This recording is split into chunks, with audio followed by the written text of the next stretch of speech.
Class 12, তাই তো? দাদাদের ক্লাস, তার উপর রোজা, রমজান মাস, তার উপর শাকিল স্যারের ক্লাস, তার উপর হিউম্যান রিপ্রোডাকশন। এর থেকে আর কি চাই রোজা ভঙ্গের জন্য? আমি নিজে রোজা নেই ওই জন্য আজকে ক্লাস করাবো, ওই জন্য না, আমার শারীরিক অসুস্থতা আছে। যাই হোক, কথা বলতে অসুবিধা হচ্ছে এই জন্য।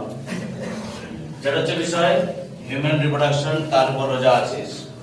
স্বাভাবিকভাবে এই উত্তেজনাটা শুরু হয়েছিল ক্লাস 8 থেকে, হরমোন চ্যাপ্টার থেকে।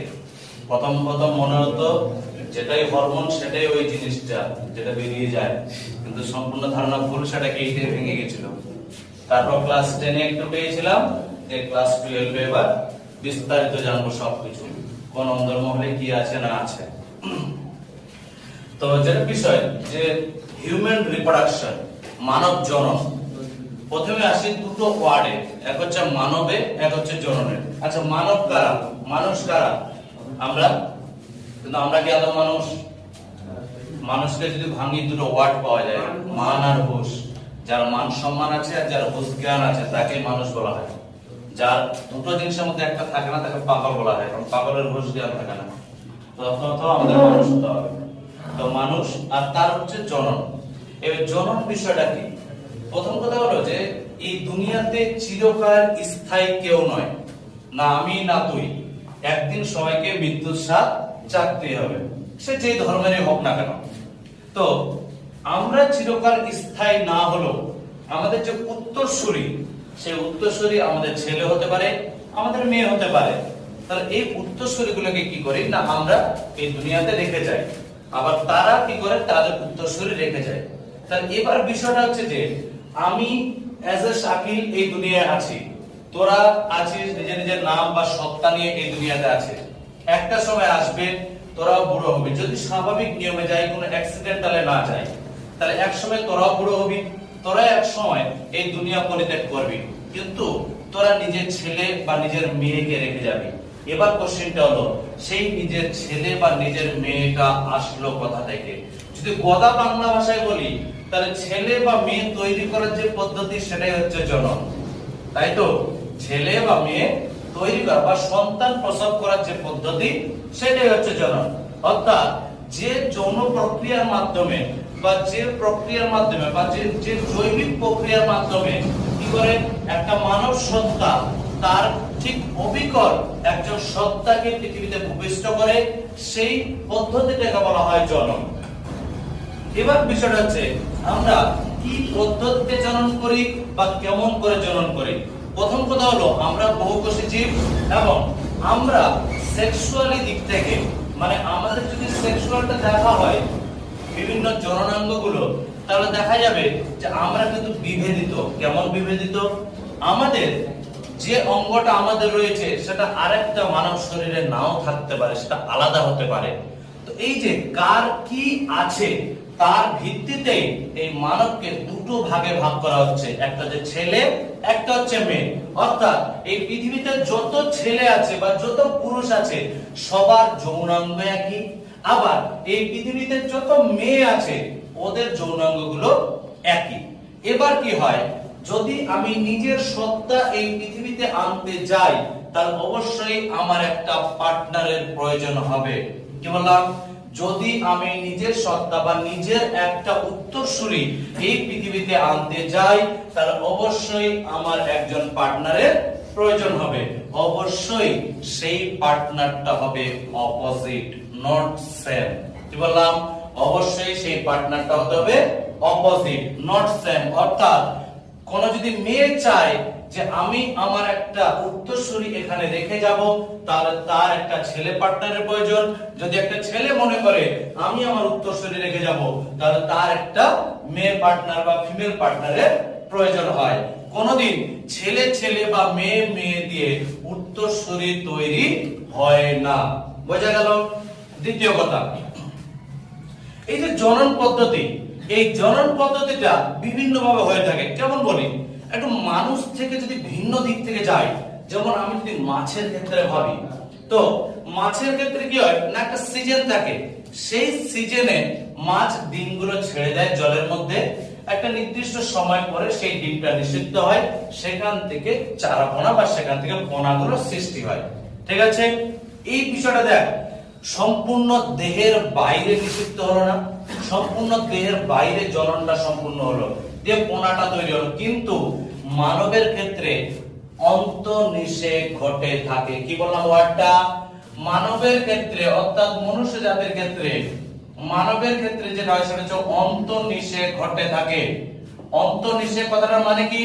অন্তর্নিষেক কথাটার মানে হচ্ছে যে একটা খুব সুন্দর বা একটা সুন্দর উত্তেজনামূলক একটা কর্মকাণ্ড আমরা করে থাকি, এবং আমরা কি করি, যা অর্থাৎ ফিমেল বডিতে কি করি, আমাদের যে মেল বডি থেকে তৈরি হওয়া গ্যামেট বা জনন কোষ, অর্থাৎ একটা যে সত্তা তৈরি হবে, সেটা ছেলে হোক মেয়ে হোক, তার তৈরির যে পূর্বাবস্থা, মানে যে সেলটা থেকে সৃষ্টি হয়, একটা যে শুক্রাশয় মানে সরি একটা যে শুক্রাণু, একটা যে ডিম্বাণু, তার এই দুটো জিনিস যে তৈরি হচ্ছে, এই দুটো জিনিস এক জায়গায় মিলিত যে হবে, সেটা অবশ্যই যে মেয়ে থাকবে বা স্ত্রী দেহ থাকবে তার মধ্যে ঘটবে, বাইরের পরিবেশে নয়।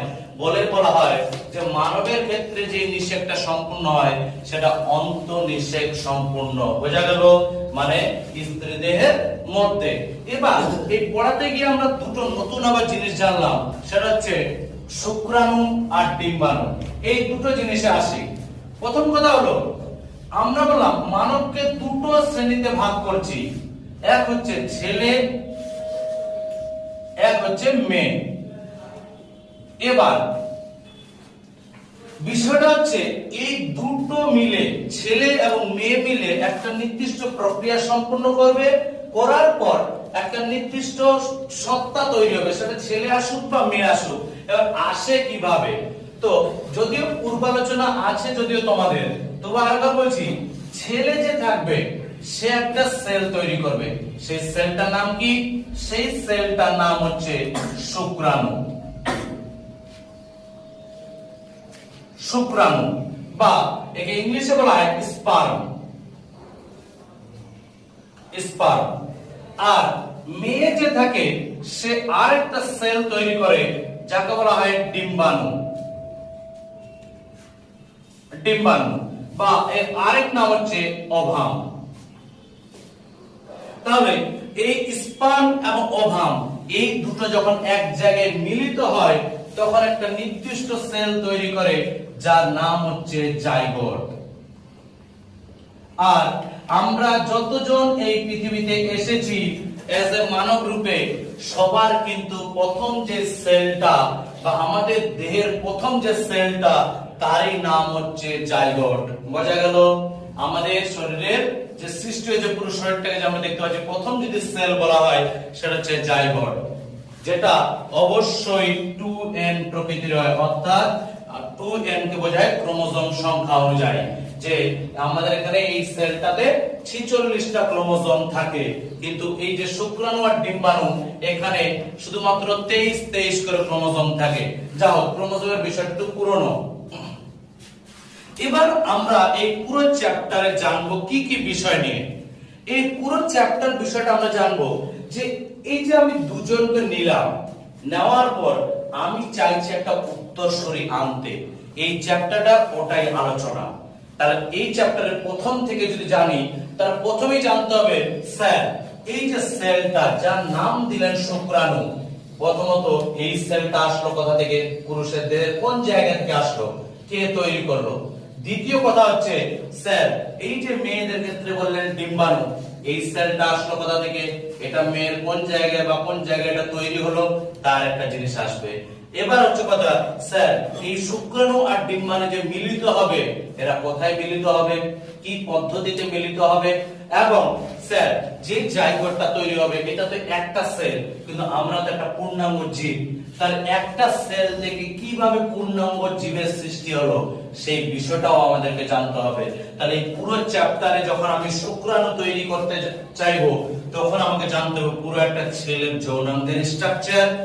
যদি আমি একটা মেয়ের ডিম্বাণু সৃষ্টি করতে চাই, তাহলে আমার একটা মেয়ের পুরো একদম যৌনাঙ্গের স্ট্রাকচার জানতে হবে, এবং তারপরে জানতে হবে যে এই জাইগোটটা যে পরিস্ফুটিত হচ্ছে একটা সদ্যজাত শিশু যে তৈরি করছে, তো ধাপে ধাপে কিভাবে একটা সেল থেকে এই মাল্টি সেলুলার বডিটা তৈরি হচ্ছে তার পদ্ধতিও আমরা জানবো। এইভাবে করে এই চ্যাপ্টারের পুরো ইতি টানা হয়েছে, বোঝা গেল? আচ্ছা, এবার আসি আমরা কিছু বলতে গেলে স্পেসিফিক কিছু টার্ম বা কিছু জানার জন্য যেগুলো আমাদের এই চ্যাপ্টার পড়তে গিয়ে একটু সুবিধা হবে। আসি প্রথমে মানুষের ক্ষেত্রে আসি, যেহেতু চ্যাপ্টারটা পুরো হিউম্যান বিং। প্রথম কথা, মানুষের ক্ষেত্রে বলেন দুটো, ছেলে এবং মেয়ে, পুরুষ এবং মহিলা। এবার কথাটা হচ্ছে এই যে জনন পদ্ধতিটা আমরা পড়বো, এই পদ্ধতিটা স্যার সম্পূর্ণ যদি করতে চাই তাহলে কি সবাই করতে পারবে স্যার? প্রথম কোশ্চেন হচ্ছে এটা, স্যার যদি জনন করতে চাইতো বা কেউ যদি উত্তরসূরি আনতে চায় তাহলে কি সবাই করতে পারবে? না, এইখানে রয়েছে এজ লিমিট। এজ লিমিটটা কেমন বলে দিই। ছেলেদের ক্ষেত্রে এই জনন প্রক্রিয়াটা তারা তখনই শুরু করতে পারবে যখন তাদের বয়স সন্ধি আসবে।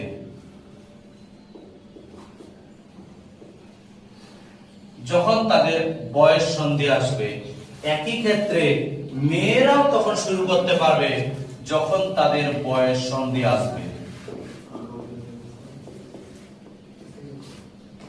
তাহলে বয়স সন্ধিকাল যখন আসবে তখন তারা এই প্রক্রিয়ার জন্য সম্পূর্ণ হবে।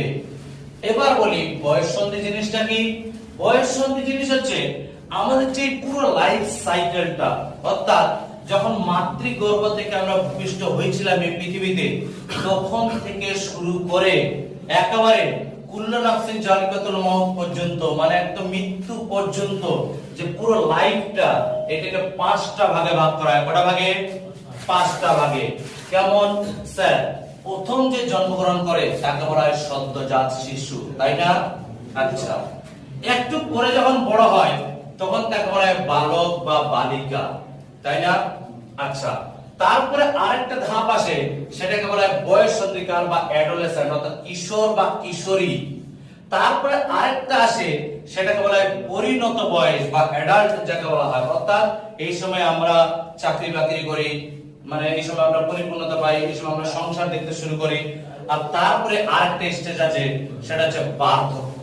এই সময় আমরা কি হয়, মানে বুড়ো হয়ে যায় আর কি, মানে এক কথায় আমাদের যে উত্তরসূরি থাকে তার নির্ভরে আমরা চলাফেরা শুরু করি। এই যে হচ্ছে 5টা স্টেজ। কি হলো? এই যে হচ্ছে 5টা স্টেজ, যে আমাদের জন্ম থেকে শুরু করে লাস্ট অবধি এই 5টা স্টেজের মধ্যে প্রথম যে সদ্যজাত শিশু, সে নিশ্চয় জননে সক্ষম হবে না, তাহলে সেটা বাদ দিলাম। দ্বিতীয় আসে যে সদ্যজাত শিশু পরে বালক বা বালিকা, সেও জননে সক্ষম হয় না। তারপরে একটা স্টেজ আসে যেটাকে আমি বললাম যে বয়স সন্ধিকালে, এখন আসে কি কিশোর বা কিশোরী। এই যে টাইমটা, এই টাইমটা ছেলেদের ক্ষেত্রে শুরু হয় আফটার, যদি আমি গড় ধরি, আফটার 11 ইয়ার্স, 11 বছর। আর মেয়েদের ক্ষেত্রে যদি বলি আফটার 10 ইয়ার্স গড়, অনেক সময় 9তে বলা যায় কিন্তু 10, তাহলে 10 বছর। মেয়েদের ক্ষেত্রে একটু বয়স সন্ধিকালটা আগেই চলে আসে, তাহলে মেয়েদের ক্ষেত্রে সেটা হচ্ছে 10 ইয়ার্স, ছেলেদের ক্ষেত্রে 11 ইয়ার্স। এই বয়সটাতে শুরু হয় কি এমন যার ফলে একটা ছেলে বা একটা মেয়ে জননে সক্ষম হয়? প্রথম কথা হলো ছেলে এবং মেয়ে জননে সক্ষম হওয়ার জন্য জনন অঙ্গের প্রয়োজন, ঠিক কিনা? জননে সক্ষম হওয়ার জন্য অবশ্যই জনন অঙ্গের প্রয়োজন। যদি অঙ্গটাই না থাকে তাহলে জনন করবে কিভাবে? ঠিক তো, জনন অঙ্গ। তাহলে এই দুজনের জন্য প্রয়োজন হচ্ছে জনন অঙ্গ।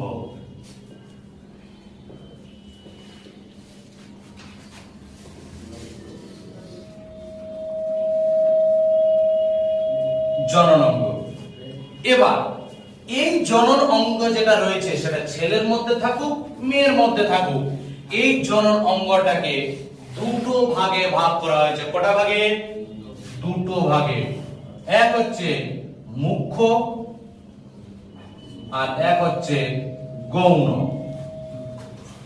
আবার এর ক্ষেত্রেও মুখ্য রয়েছে, এর ক্ষেত্রেও গণন রয়েছে, সূক্ষ্ম নেই, শুকিয়ে কারোই যায় না, সব এই বয়সের রসায়নতে ভর্তি হয়, মুখ্য এবং গৌণ।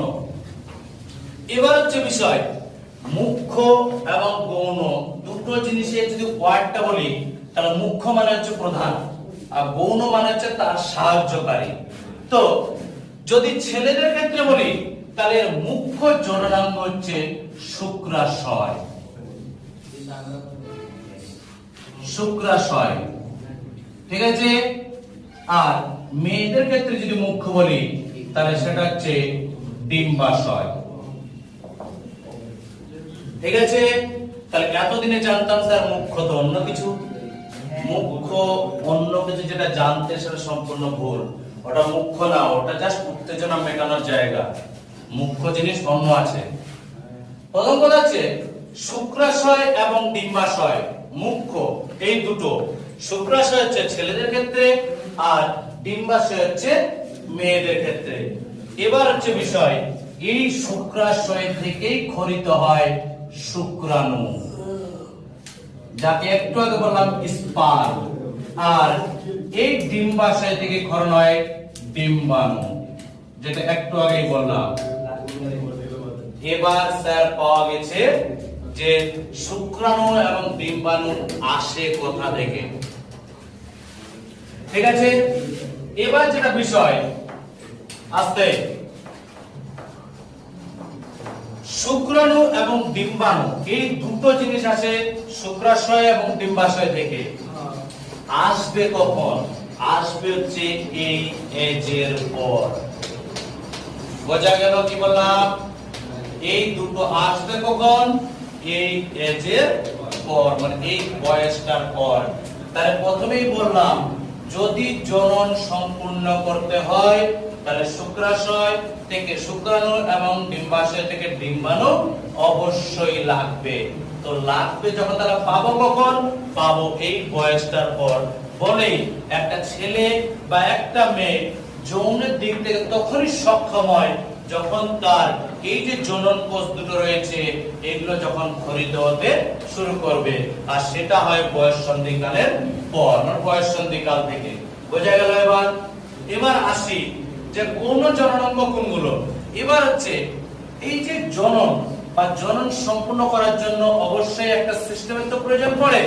তাহলে ছেলেদের ক্ষেত্রে যেমন আমি বললাম শুক্রাশয়, শুধু শুক্রাশয় একাই হলে চলবে না, অবশ্যই শুক্রাশয় প্রধান, তবে শুক্রাশয় একাই হলে চলবে না, আরো কিছু আনুষঙ্গিক অঙ্গের প্রয়োজন যাদের দ্বারা জননটা সম্পূর্ণ হবে। আবার মেয়েদের ক্ষেত্রে শুধুমাত্র ডিম্বাশয় থাকলেই হবে না, আরো আনুষঙ্গিক কিছু অঙ্গের প্রয়োজন যার দ্বারা জনন সম্পূর্ণ হবে। তো শুক্রাশয়কে যারা হেল্প করবে তারা হচ্ছে ছেলেদের ক্ষেত্রে গৌণ জননাঙ্গ, আবার ডিম্বাশয়কে যারা হেল্প করবে তারা হচ্ছে মেয়েদের ক্ষেত্রে গৌণ জননাঙ্গ।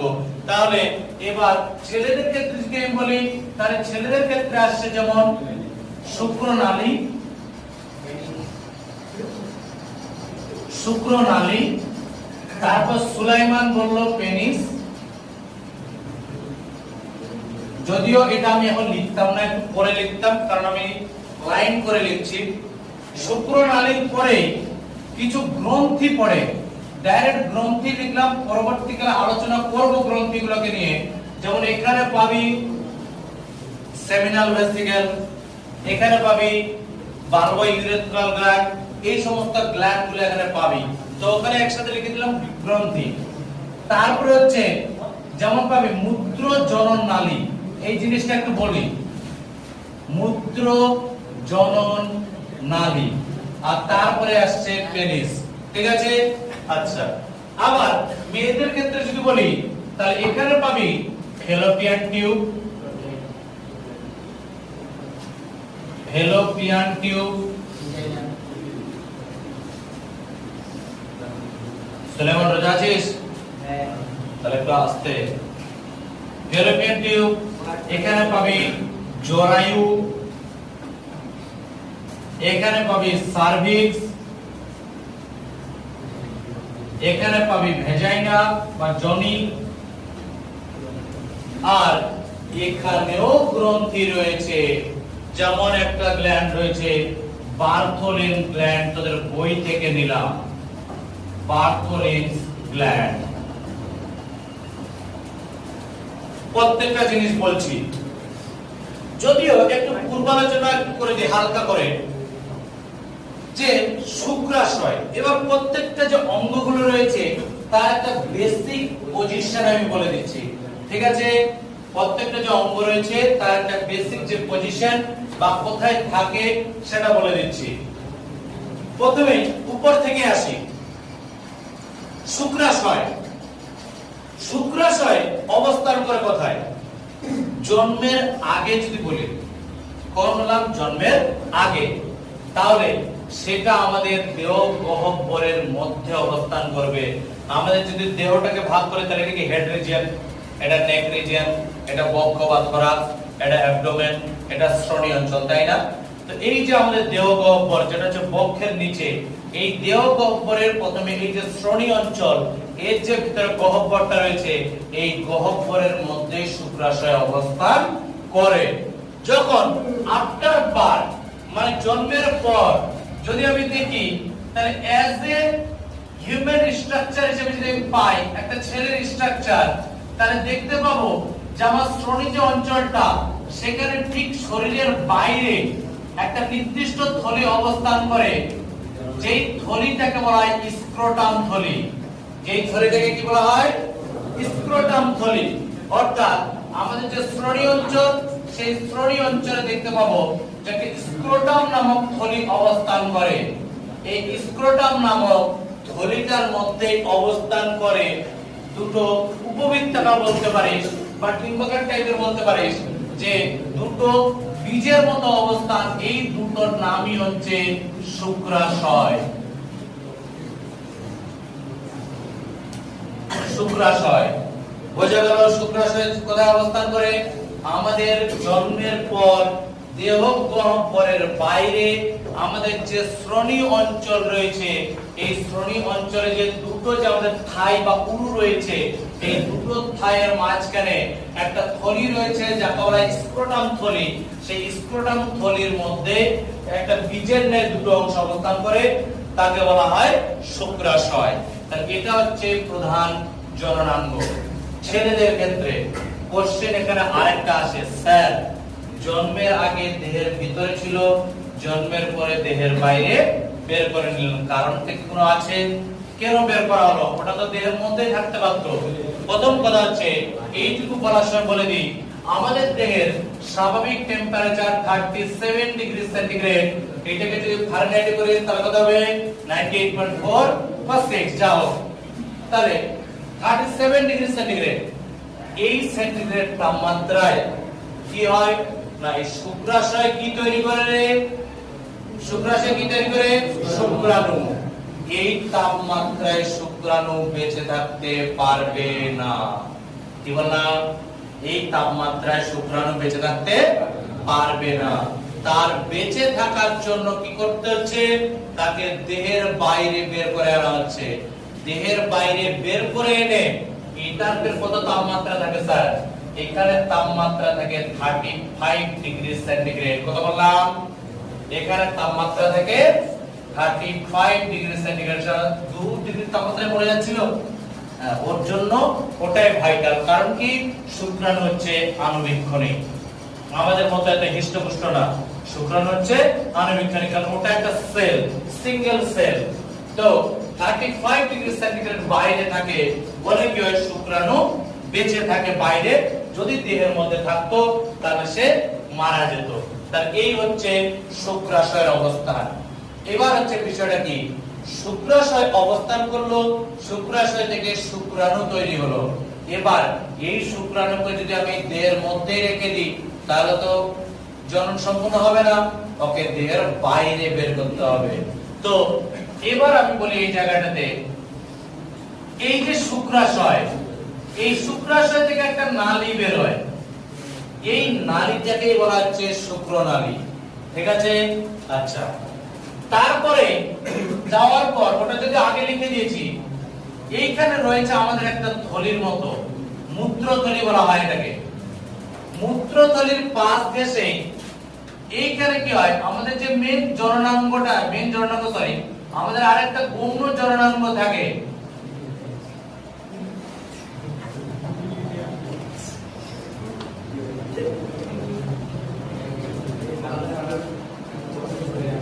আশ্বাস করে কার নেই। তাহলে এখানে আমাদের একটা জননাঙ্গ থাকে যেটার নাম হচ্ছে কি পেনিস। এই যে পেনিস যে রয়েছে, যেটা বলে লেখা রয়েছে যদিও, তাহলে এই শুক্রনালী, এই পেনিসের মধ্যে যে আরেকটা যেটা নালী গেছে এটাকে বলা হয় মূত্রজনন নালী। তাহলে ভিতরের যে নালীটা পেনিসের মধ্যে সেটাকে বলা হচ্ছে মূত্রজনন নালী। কেন বলছি মূত্রজনন নালী? কারণ এই যে পেনিসের যে নালীটা রয়েছে ভিতরে, সেই নালীটা দিয়ে পেচ্ছাপ নির্গত হয়, সেই নালীটা দিয়ে শুক্রাণু বের হয়।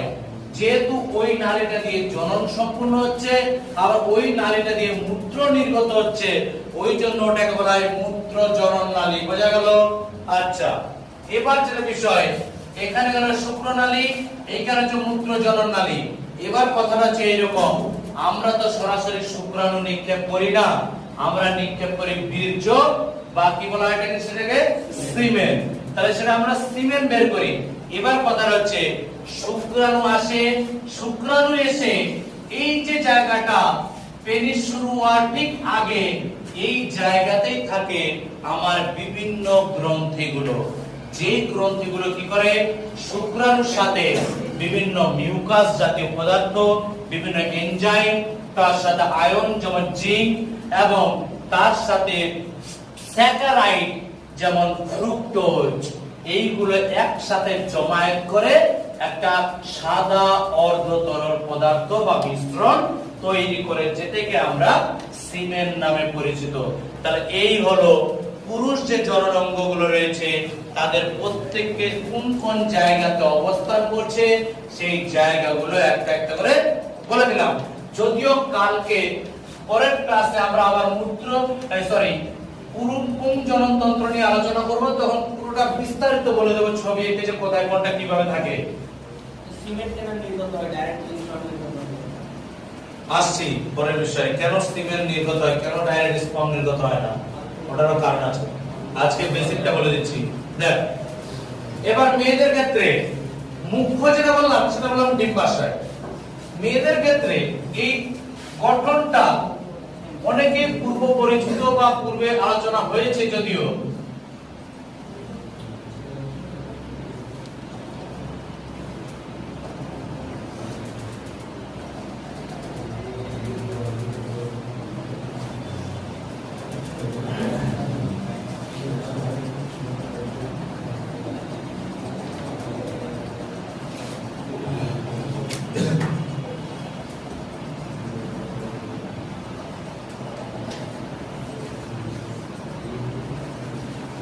এবার বিষয়টা আসে মেয়েদের। সেম যেমন বললাম শ্রোণী অঞ্চল, মেয়েদেরও রয়েছে শ্রোণী অঞ্চল। এই শ্রোণী অঞ্চলের ঠিক উপরের দিকে রয়েছে উদর আর উদর। এই যে শ্রোণী বা উদর অঞ্চলের দিকে যে একটা গঠন পাওয়া যায় মেয়েদের, এই গঠনটা হচ্ছে স্ত্রীদের জননতন্ত্র। গঠনে কি কি রয়েছে? গঠনে আমরা দেখতে পাচ্ছি দুটো অংশ, ঠিক ডিম্বাকার দুটো অংশ। এই যে ডিম্বাকার দুটি অংশ, এই ডিম্বাকার দুটি অংশের নামই হচ্ছে ডিম্বাশয়।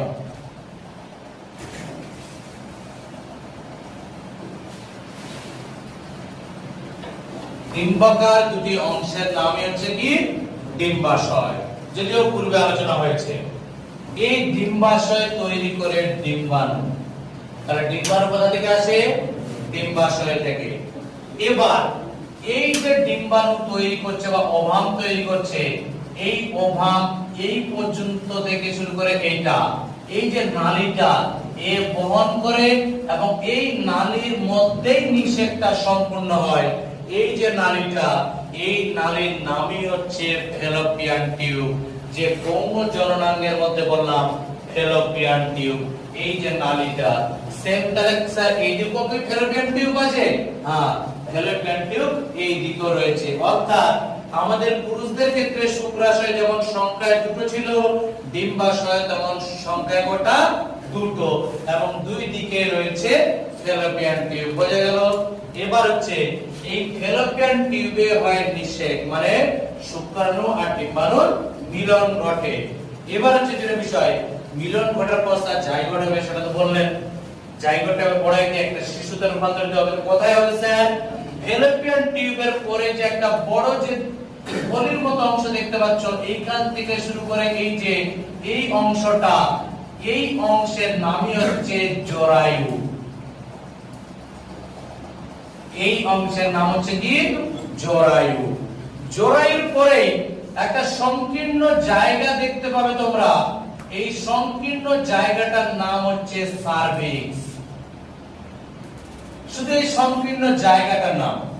আর সার্ভিক্সের পরে তোমরা একটা প্যাসেজ দেখতে পাবে বা একটা পথ দেখতে পাবে, এর নাম হচ্ছে যোনি বা ভেজাইনা। বোঝা গেল? আর এই যোনির ঠিক দেওয়ালের দিকে এক ধরনের গ্রন্থি পাওয়া যায় মোটর দানার মতো, এই গ্রন্থিগুলোর নাম হচ্ছে বার্থলিন গ্ল্যান্ড বা বার্থলিন গ্ল্যান্ড। বার্থলিন গ্ল্যান্ড, এই গ্ল্যান্ডগুলোর কাজ কি? এই গ্ল্যান্ডগুলোর কাজ হচ্ছে যোনিপথটা যে রয়েছে সেই যোনিপথের মধ্যে মিউকাস ক্ষরণ করিয়ে সেই যোনিপথটাকে পিচ্ছিল রাখা। বোঝা গেল? অর্থাৎ পিচ্ছিল রাখা যেন লুব্রিক্যান্ট থাকে। বোঝা গেল?